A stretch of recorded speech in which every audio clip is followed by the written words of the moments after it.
This Three Beards Media podcast may contain mature themes, and if you're not down with that, we got 3 words for you. Like the podcast. Nailed it!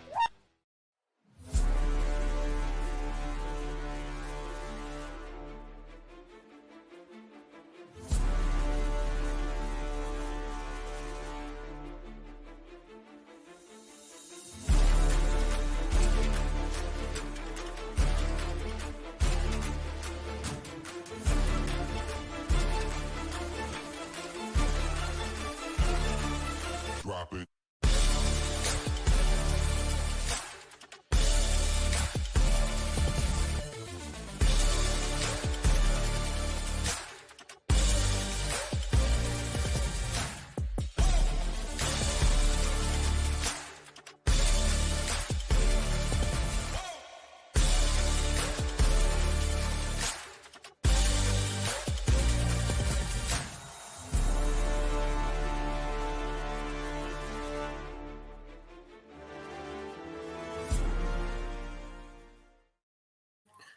Welcome back to another edition of the Ball Don't Lie podcast. We are in season 4, episode 6. Brought to you here by Three Beards Media and our sponsors at Revelton Distilling Company. Small, what's happening, buddy? Nothing, man. How are you? Good. Yeah. Just, dealing with trying to squeeze this in before my crazies get home. So if we get interrupted at some point here, Right. I guess we'll just have to deal with that. Sure. That's all right. We had a 2 and 3 week in our circa picks, which is wild because it's hard when we're trying to put our 2 picks together. I think you went 5 and 1 in your NFL picks, Yeah. and I went 3 and 2, and then together we went 2 and 3, which is always tough to swallow on that, but it still puts us at 15 and 10 in the year at 60%. Just need to get it back above there, and we'll be in good shape moving forward. Yep. Yeah. Just one of those weeks where we just didn't put it together right. Yeah. It's just tough. Sometimes it's how you put together that card, and that's what makes this contest fun and exciting and disappointing all in the same time. So you're like, dang. But yeah. Oh, well. But not the end of the world. We're at 60% still. Yep. Still sitting in a good spot there. I went 2 and 3 again in college football, which is about where my average is at, unfortunately, for college football right now. You went 3 and 3. You're still a game above 500 in college. I went 3 and 2 last week in the NFL, putting me at 15 and 11 on the year. That's right at 60, maybe just under. And you're at 18, 11 and 1 after a 5 and 1 week. I think you're up. That's around like 63 or 4%. Nice. Yeah. Just with quick math. So good shape there. Yeah, definitely. We can. Why don't we just go ahead and jump right into our appetizer menu, which is college football here. Again, I went 2 and 3 last week, 3 and 3 for you. We're kind of all over the place. I don't think either of us had Iowa or Iowa State in our cards for the first time all year last week. And it's going to be that way again for me this week. Yeah, same here. I don't have either one this week. I don't. It's kind if you made me pick, I think I would take both Iowa schools. Iowa's plus 10 right now, and Iowa State's plus 5. I don't love either game, but if I had to pick one, I think I would just take the points. And I think if it was reversed on that, I would go the opposite way too. So yeah. I don't have a feel for either one. It's a wait for Iowa. It's just a wait and see. Like Deacon Hill played horrible last week. They faced Purdue, so Iowa does what they got to do to take care of those teams. And I don't know, first road test for this. I just got to wait and see. Like either Iowa's going to be in it, or it's going to look like Penn State again. And then as far as Iowa State's concerns, like there's somewhat hope, but is it fool's gold or what do we got? They're a weird team right now. It'll be interesting to kind of see as they grow because they're so young, and then you're kind of just playing with house money. So again, I think we talked about it before too. It was from where they were at during the Iowa game to even, getting beat by 30 against Oklahoma. You actually walked away with that going, we showed some stuff that actually gave me some hope moving forward. So we continue to see that. I think we continue to keep building and racking up wins while doing so, and sneak into a bowl. I think could be one of Campbell's better coaching jobs, to be completely honest.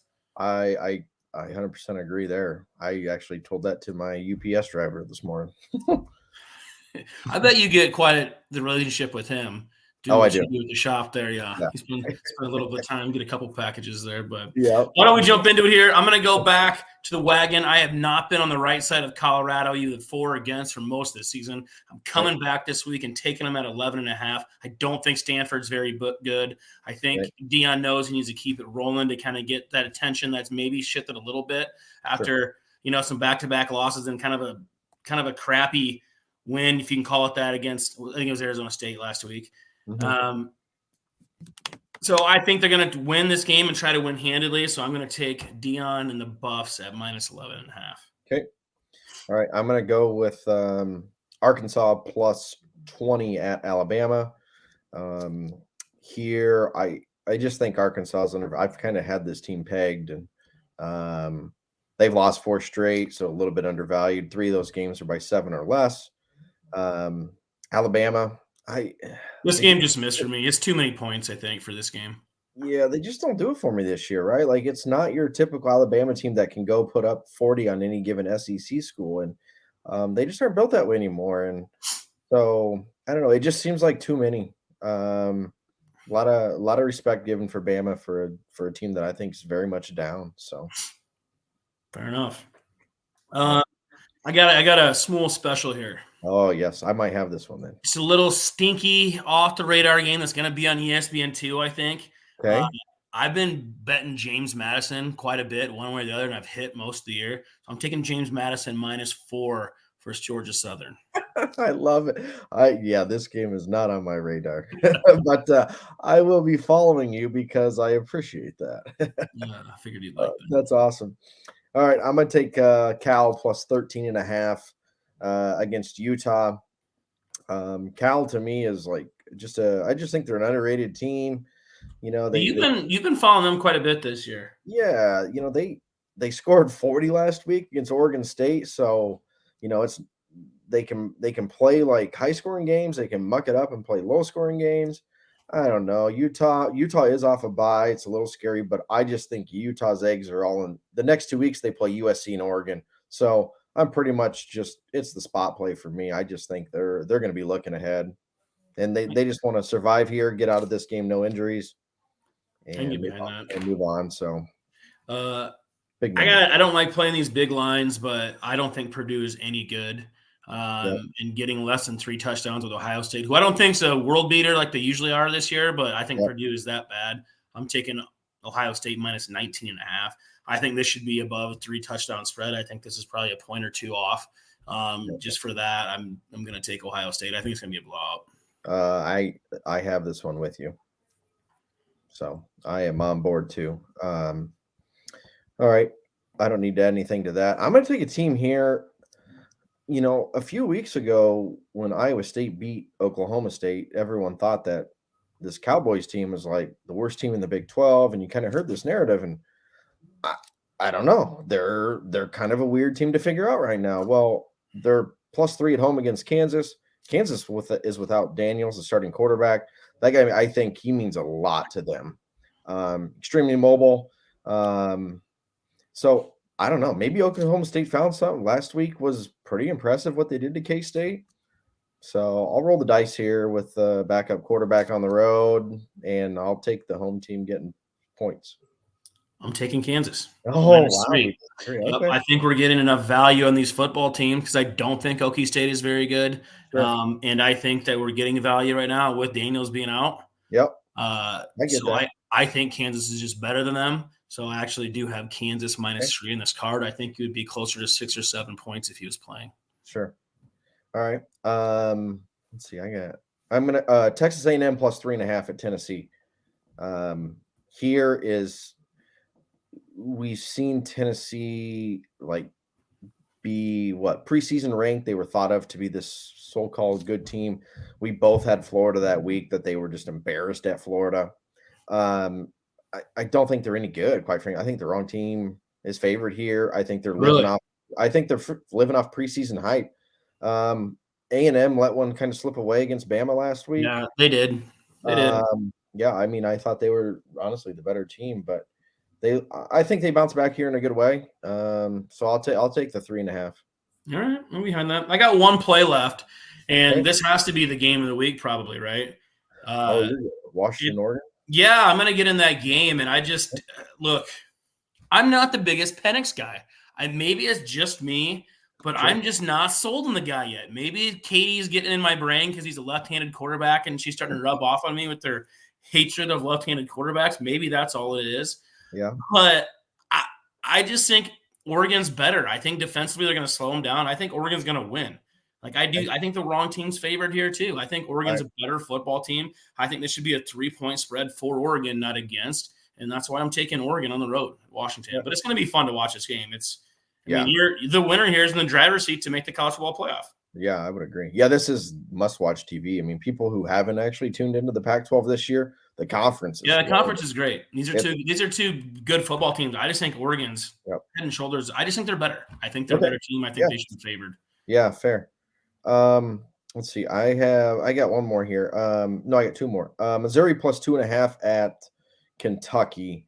To me, like Kentucky's felt like they were in a great spot last week at Georgia, and boy, did they fail. Yep, I missed there, and I thought I said it last week as my least confident pick because it was a second week in a row I was going against Georgia at the exact same spread.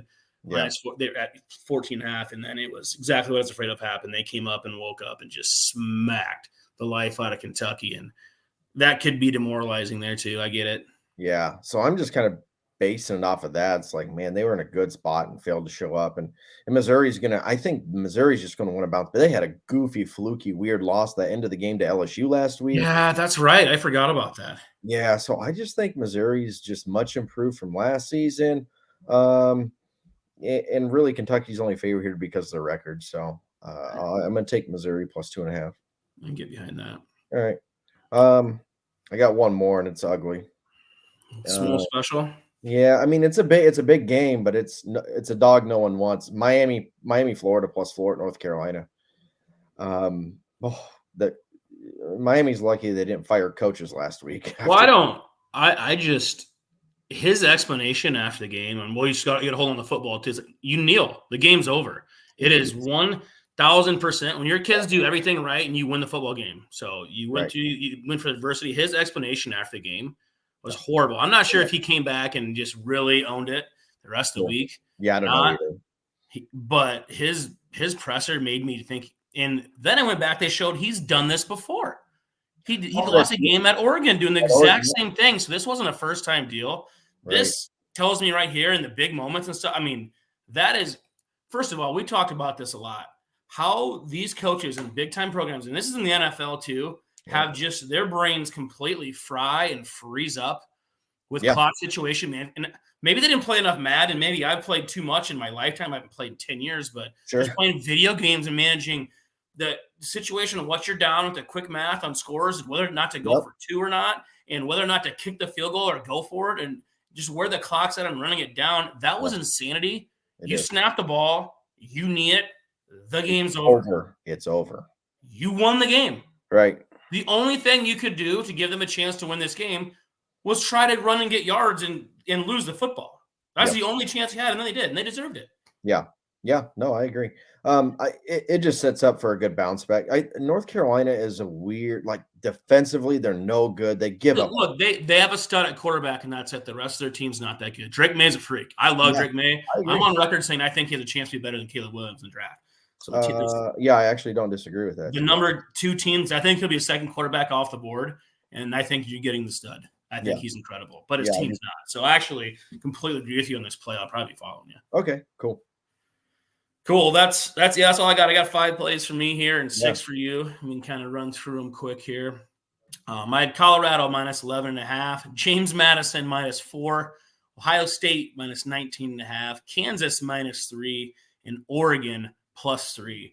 And for Small here, I had 6 plays with Kansas plus 20, Cal plus 13.5, Ohio State minus 19.5, Texas A&M plus 3.5, Missouri plus 2.5, and Miami, Florida plus 4. That'll do it for our NCAA picks there too. So before we jump in the NFL here, let's go ahead and hear from a word from our sponsors at Revelton. At Revelton Distilling Company, everyone has become a part of the Revelton family. From the Taylors and their daughter who helped perfect their award-winning gins, to the team who installed Lucy, our 33-foot tall custom-made still, right down to the local farms that provide our coveted corn, and even the cows on those farms who consume our mash byproduct. Want to see the farm to flask come to life? Now you can tour Lucy and find out where we take Iowa's harvest and transform it into our finest spirits. Choose between a 45-minute tour or find out even more by scheduling a VIP behind-the-scenes tour to get the taste of the full Revelton experience. You can visit them at 1400 West Clay Street in Osceola, Iowa, or find all of Revelton's award-winning spirits at any local grocery or spirits retailer. And thanks again to our sponsors at Revelton. We're back here again with another episode of the Ball Don't Lie podcast, brought to you by Three Beards Media. I'm Ted Hawley. He's Justin Smool. Let's jump into it. Yeah. The main course, the NFL. New hat came in today, just in time for the Denver smashing on Thursday Night Football. Or will it be? Yeah. Who knows? So this is just one of those deals. I don't know. We got our producer Chris here coming in saying the Bears won't take Williams. Broncos at 3 ? Or may? Look, it's going to be really interesting to see what happens. I love the NFL draft. I mean, this is going to be crazy, and this is going to be – there's more quarterback – and anytime you have a lot of quarterback prospects, it always makes the draft better. 2 years ago, and you had – I think Pickett was the one that went in the first round. And quite frankly, if it wasn't just a need that year, he's not a first-round quarterback. He's a guy you take in the second or third round, you're happy with it. He was overvalued there, and the Steelers needed a quarterback. It was a position play for them. He was from there. They saw him a lot. But this year, there's a chance. Bryce Young was too, and look what Carolina. Well, you mean you were saying that too. But look, there is legitimate. If Sanders comes out too, there's going to be 3-4 guys that most years would be the first quarterback off the board if they came out. And there's 5, 6, maybe squeeze 7 in quarterbacks that could go in the first round this year, depending on who comes back and who stays. There might be some position play here now too, because with the NIL, you have to take that in mind with like, you know what, I can go make some money and come back and maybe be the first quarterback off the board next year. So there'll be a lot of that in there. And again, he asked here, will the Bears take – the Bears are going to – here's the deal. The Bears are not set with Fields yet. He has a full audition for the rest of the year. Yep. They have a chance to have the number 1 and number 2 pick in the draft because they had Carolina's pick as well. I mean, they're going to have 2 picks in the top 5. I don't see the Bears playing themselves out of that. I don't see Carolina playing themselves out of that. So if there's a guy they want, they can package and get up to where they need to get a guy. I do not think Fields has solidified himself as staying with the Bears yet, but I also think he has a chance. I mean, he has the rest of the year. He's going to have the rest of the year to prove it. He's not going to get benched. They're going to see exactly what he has, and they can put stuff out on tape. If they go out and he plays well and they still have the first or second – if they still have the first pick in the draft, whether it's from them or the Panthers, Fields plays well, that's good for them anyways. That's more trade value, and they'll still take the guy they want. I mean, what football teams at anyways, if they have the first pick in the draft, I don't think there's any way Fields is on their roster next year. I think they would start that quarterback market over, take somebody early with their young team they're building anyway, instead of choosing to pay Fields in the next year or two instead. I don't see that, especially with the talent coming up, and they'll try to get what they can for Fields. I think the Bears have the first pick in the draft. You will see them take Caleb Williams, but he said unless he's not going to play there. That's what you deal with there is. But again, I like Drake May. So maybe that's deal too is where if they have the first and second pick, they trade out of 1 and trade Fields and take Drake May at 2, and they get all these assets back. I mean, they need a lot of help in a lot of areas, and if you can leverage yourself with getting something out of Fields and one of those picks too, you can kind of re-jump and restart that process anyway. They need to get rid of Eberflus. I think it's a vanilla offense they have. They're not playing well defensively as defensive guy anyway. You haven't seen enough there. I know they don't want turnover, but if you're a Bears fan, you have a lot to be excited about a little bit, kind of more so than even the Broncos. I mean, even if we do take a quarterback, that'd be interesting. I can see the thought process behind it. We still have Russ on the hook for 3 full years to where if he's not going to be our quarterback, we're going to be paying for him anyway. So I would rather be in the Bears situation currently than where Denver sits for the next 2 or 3 years. Yeah. No, it'll be interesting to see. The draft will be fun. Yeah, it will be. We talked about having our buddy Matt Mickelson on this week, and we kind of had some time things today. So I just talked to him a little bit. He hit 3, hitting one of these bets on these long shot player prop parlays. I mean, he does the extreme ones instead of just like somebody having 150 yards. He's like extreme alternate up to like 150. He hit in the Bears game. He had like 2+ touchdowns for more, 150+ yards, whatever catches, and so on and so on. So he hit one in that Bears game for $50 and made like almost 10 grand. Yeah. And then he hit another one for $100 bet that paid him like about the same, or another 10 grand. And then he hit a third one in the same weekend. He made 3 bets, I think, that he risked $200 on and made about $25,000 on. So that was incredible. I just want to give him a shout out on that. We're going to have him talk about it. Yeah. He did send me his play for tonight. He has 2 different ones. He has some tonight. Yeah, so he does have some for tonight. Shout out, Matt. Let's go. Shout out Matt Mickelson. Rashee Rice, so this is all together. You got to play them together. Okay. Rashee Rice, anytime TD. Okay. And Rashee Rice, 80+ yards, over 80+ yards. Marvin Mims, anytime touchdown, and Mims over 21.5 yards receiving. That was one of his plays. And then his other stretch one was Patrick Mahomes, 4 or more touchdown passes, and Travis Kelce, 3 or more touchdown catches for his long shot ones. So if you think he can stay hot on this, go ahead and jump on those. I'll probably be throwing a couple bucks on it just because I'll be some serious. The odds have to be crazy for that second one. The second one. So that second one with the touchdowns, that's the stuff he hit. His last 3 were that kind of stuff on that crazy unit blowing up. But shout out, Matt. Those are good hits. It's always fun when those happen.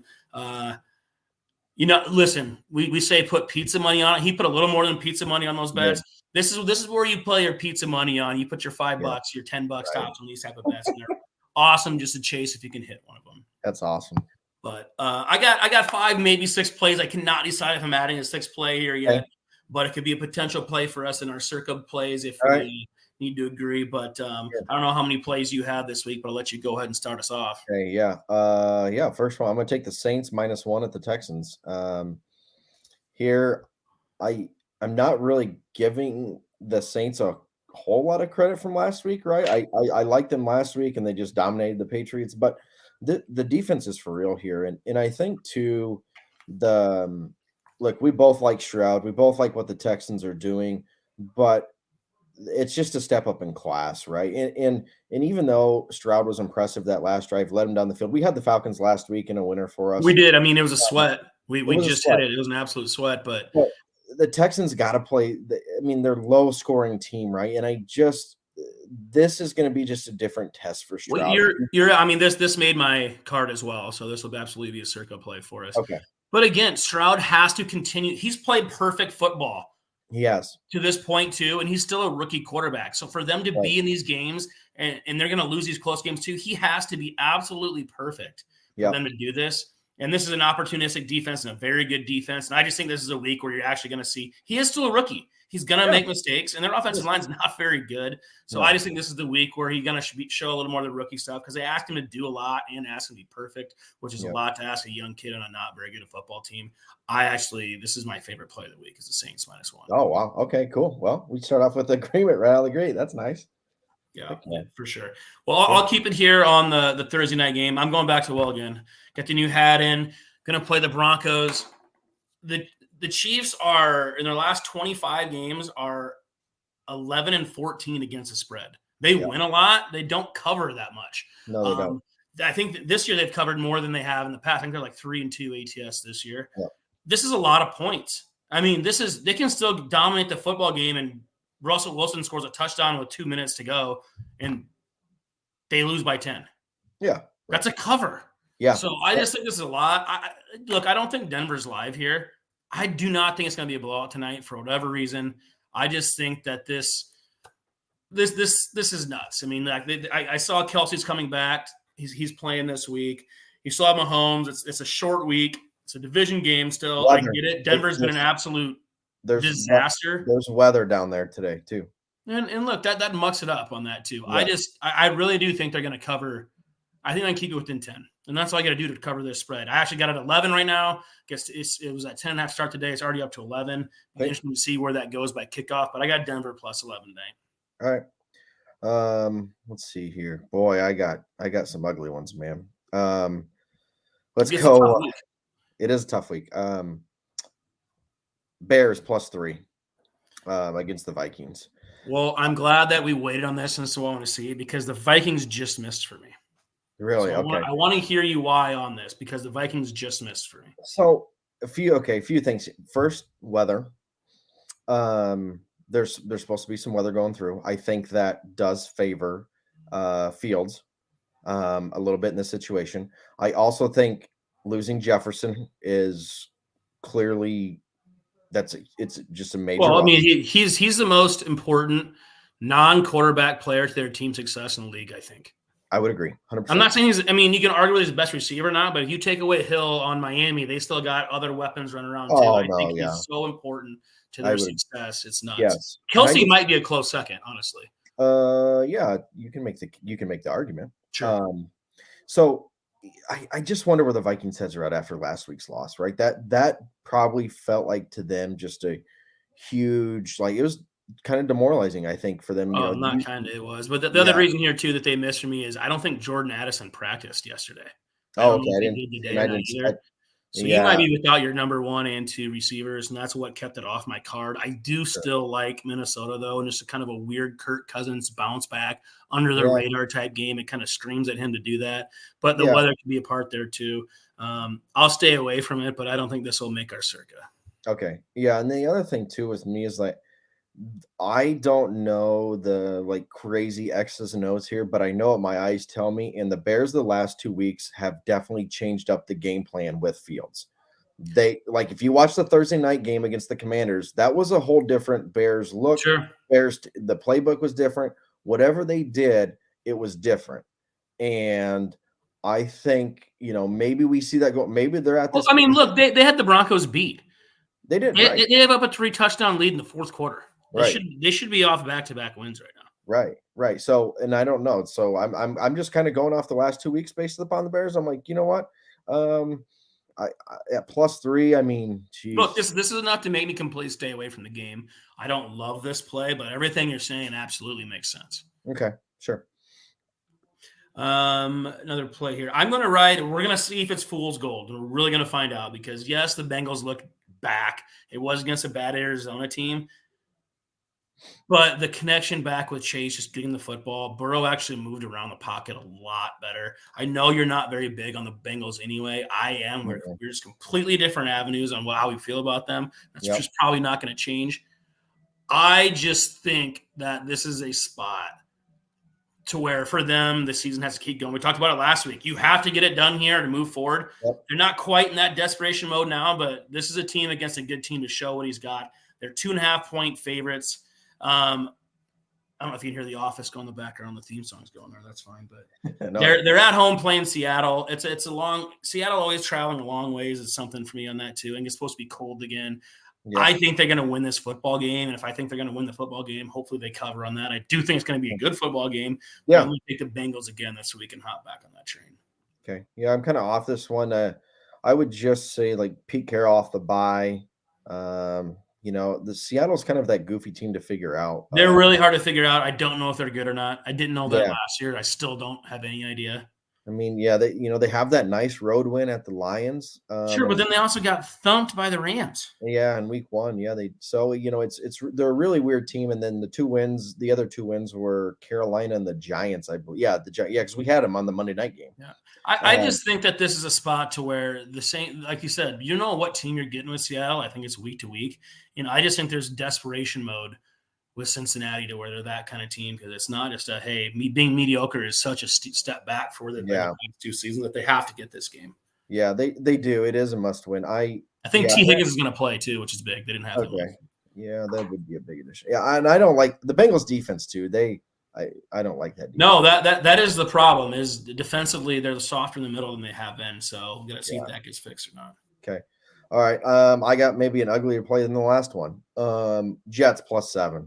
I just can't get out of my head here. This is the game. I just like tossed and turned all week on this. I look at these cards so goofy, and like I look at the 6-point teasers that Joe Public is running to the counter, and everybody and their mother this week is going to be teasing the Niners down to a pick 'em, the Eagles down to a pick 'em. I mean, the Eagles are just not impressive, and yes, they have not been so far. They're undefeated and they're getting the job done, and I get it.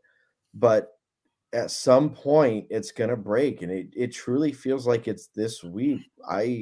The Jets defense is solid. We saw this team get bet down in that Sunday night game against Kansas City, right? And we thought like the fix was in, and maybe it is. Hell, I don't know. Maybe it will be again. We don't know. I mean, goofy stuff happens every week in this league. So very much. 7 points is a ton. The Eagles' red zone offense is like second or third worst right now in the league. They just aren't putting up the points that they used to. And if you're only going to score 23 or 24, I mean, 7 points is a ton to give up. Yeah, it's just for me, what would scare me on this play, and look, I get what you're saying because that defense is for real. It just is. Can they keep bringing it that much? And that offensive line is so bad for the Jets that you have to be so good and quick with the football, and it's just putting in so much on. And Zach Wilson isn't any good. Look, he's not the number 2 overall pick, so that's what he keeps getting done to. He's a backup quarterback in this league. Yep. Yeah. He is a backup quarterback. So for sure. So I get your play there. And hold on one second. Yeah.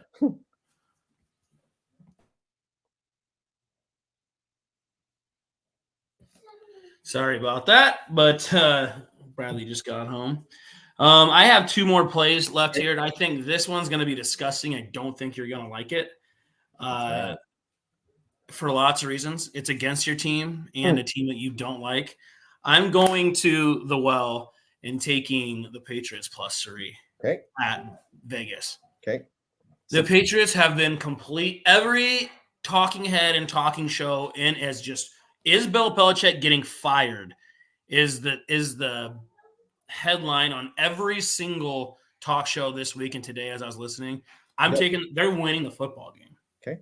I still don't think the Raiders are very good. No. And I don't think the Patriots are good either, but this is a straight spot play against 2 bad football teams that can go either way. And I just think they have to be locked in this week. But if the Raiders come and blow the doors off the Patriots, boy, it'll be nuts next week on what they're talking about if they're already stirring the well here. So this is funny. I agree with you here because I have no problem betting against the Raiders. And I just knew last week that and I've said this before because I don't like Green. I think Green Bay's crazy overrated. And the fact that they were favored, I had the Raiders last week. I'm like, there is no way that Packers deserve. I know Jordan Walker doesn't want to hear this, but look, this isn't a rookie playing. I get it. He's a young quarterback playing, but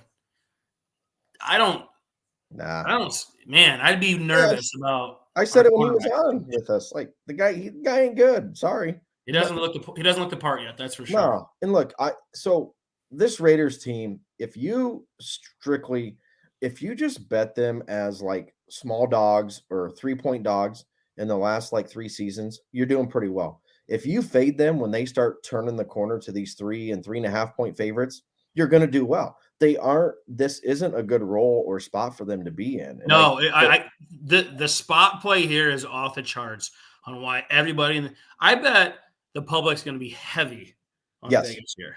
Yes. And so, yes, you're right. No, I agree. It's Patriots or nothing here. I was really hoping that Belichick would name Zappy the starter, and then I would have pushed the chips all in. But that's my guy. Yeah, that's the only thing.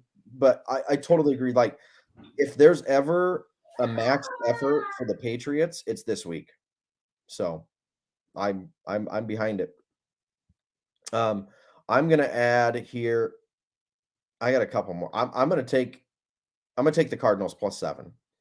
And I think this Rams team is goofy, right? So they've been a favorite, or they've been a dog every single game so far this season. And now all of a sudden they're favored by 7 over a division rival. Now McVay does have the number, but I think the Cardinal love is kind of gone, right? They didn't cover 2 weeks ago against the Niners. They didn't cover last week against the Bengals, but here they are in kind of a little bit better spot against the division rival, catching the full touchdown.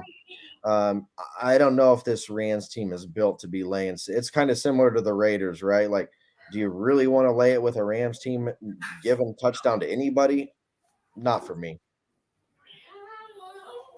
All right, I get that. What did you get the line at? 7+7 for the Cardinals. Yeah, that's a really good line for that.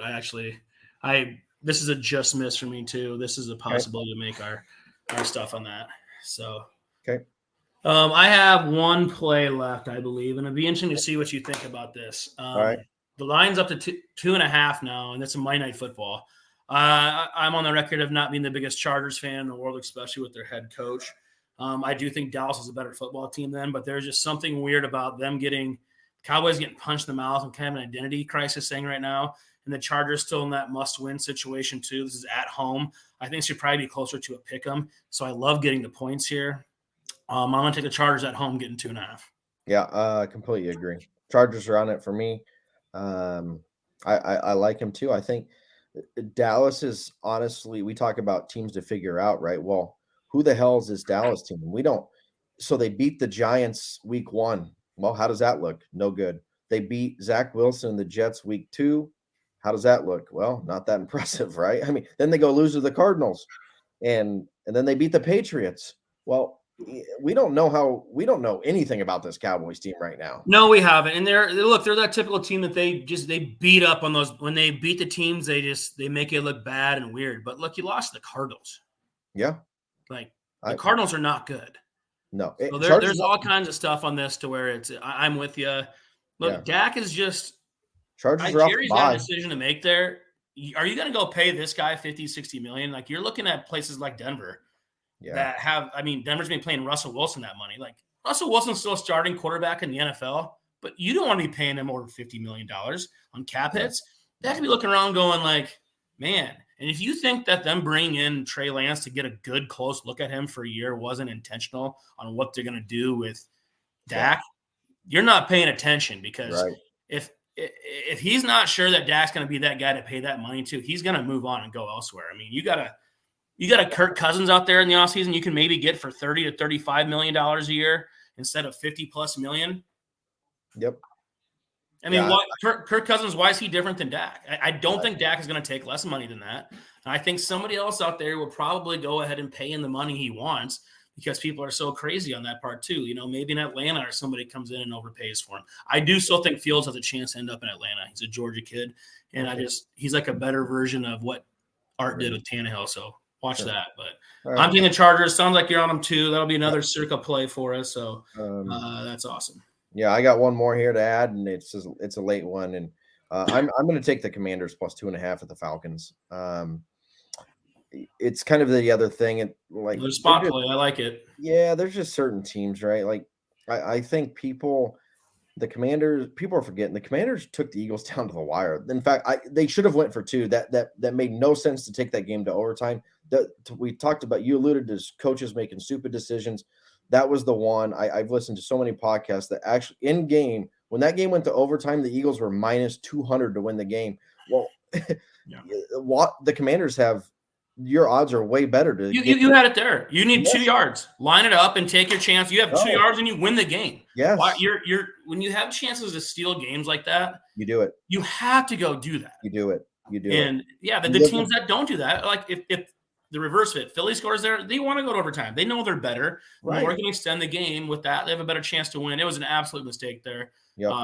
Real time, everybody was saying it too. It was So anyway, I just think that Sam Howell, I think they're going to be able to move the ball here. That took a lot out of the Falcons, I think, last week, right? Coming back from that London trip and playing this close game.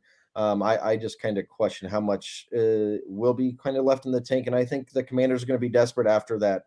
I think this is 2 teams that have such small margin to err for their stuff too, that it's going to be a close football game. So saying the Commanders win the game wouldn't shock me. And it wouldn't shock me if, look, the Falcons come down and do the same thing. They're down 1 and have to go get a drive to kick a field goal and win by 2. Still a cover. So, I'm with you too. I still like my over for the wins and the Falcons this year. They're going to win, but they're a lot of spot plays. I said that they're going to be a spot play where I'm like just this week, it hasn't kind of written all over for them to give one back. They'll bounce back and be within a 4-point spread one or the other next week too, with whoever they're playing. So, right. I can get behind that. Yep. That's all I got.